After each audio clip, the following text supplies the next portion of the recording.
এরপরে আপনার your relationship should be হালাল, আপনার সম্পর্কগুলোও হালাল হতে হবে।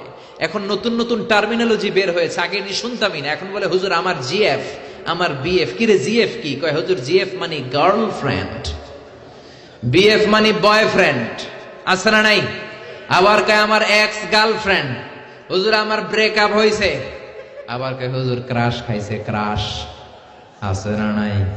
ওই যে পোলাপান হাসে, মুরব্বীরা বুঝে নাই। আহা, এগুলো করা যাবে? এই জন্য আপনার যে সম্পর্কটা, প্রেম করতে মনে চায়, বিয়ে করার পরে বউর সাথে প্রেম করবা, সব আছে না নাই? আপনি আপনার হাতটা বিবির হাতের সাথে মিলালে 2 হাতের সগীরা গুনাহ মাফ করে দেয় কে? আপনার বিবির চেহারার দিকে তাকালে চোখের সগীরা গুনাহ মাফ করে দেয় কে? তুমি সুন্দর তাই চেয়ে থাকি, সে কি মোর অপরাধ? বিবির দিকে, স্ত্রীর দিকে তাকাইয়া সুন্দরী বলে অপরাধ নাই, কিন্তু শালীরে সুন্দর বললে অপরাধ আছে না নাই? ভাবিরে সুন্দর বললে অপরাধ আছে না নাই?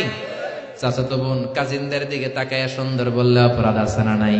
এজন্য ইউর রিলেশনশিপ শুড বি হালাল। ছেলে মেয়েদেরকে আগে বিয়ে করায় দেন। মালয়েশিয়াতে আমরা একটা ক্যাম্পেইন করি, টাইমলি ম্যারেজ ক্যাম্পেইন। আমি দেখেছি অনেকে এটার সাথে জড়িত। এই টাইমলি ম্যারেজকে আমি সাপোর্ট করি। সময় মতো ছেলে মেয়েদেরকে বিয়ে করায় দিবেন। আপনি ছেলে মেয়েদেরকে সময় মতো বিয়ে না করানোর কারণে এই মেয়ের দ্বারা, ছেলের দ্বারা যত গুনাহ হবে তার পার্সেন্টেজ গুনাহ আপনার আমলনামাতে আছে না নাই? এজন্য ইসলাম বলে ইউর রিলেশনশিপ শুড বি হালাল। তোমার সম্পর্কটা হতে হবে হালাল সম্পর্ক। বিবাহ বহির্ভূত ইল্লিগাল ম্যারেজ সিস্টেমে কোনো সম্পর্ক ইসলামে জায়েজ নাই, হারাম। চিল্লা এখন ঠিক কিনা? এরপর ইসলাম বলে ইউর এন্টারটেইনমেন্ট শুড বি হালাল। আপনি যে বিনোদন নেবেন, ইসলাম বিনোদনেও বাধা দেয় না, তবে আপনার বিনোদনটা সুস্থ বিনোদন হতে হবে, আপনার বিনোদনটা হালাল বিনোদন হতে হবে। এখন টেলিভিশনের মধ্যে মেয়েদের রেসলিং খেলা আছে না নাই? কোন মুসলমান মেয়েদের রেসলিং খেলা দেখতে পারে নাকি? আবার ক্রিকেট খেলার মাঝখানে ছক্কা মারলে চিয়ার গার্লসরা দুম্মা চলে দুম বলে নাচানাচি শুরু করে, আছে না নাই? যেই খেলার মাঝখানে ছক্কা মারলে উলঙ্গ মেয়েরা নাচে, ওই খেলাও মুসলমানরা দেখতে পারে না। চিল্লা এখন ঠিক কিনা? এই জন্য আমাদের কালচার হবে ইউনিক। হারাম কোন ধরনের বিনোদন মুসলমান গ্রহণ করতে পারে না।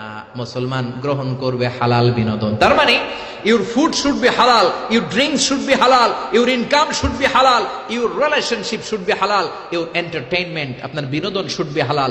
আমাদের পুরো জীবনের অঙ্গনটারে হালাল দিয়ে সাজাইতে হবে। রাজি আছে মুসলমান? কে কে রাজি? তো হাত উঁচু করে আমরা আল্লাহর দেখাই। আল্লাহ আমাদের হাতগুলোকে তুমি কবুল করে নাও, হারাম থেকে আমাদেরকে বাঁচাও, আমরা যেন হালাল খেয়ে মুস্তাজাবুদ দাওয়া হতে পারি, তুমি কবুল করে নাও। আল্লাহ আমাদের সবাইকে কথাগুলো বুঝার ও আমল করার তৌফিক দান করুন।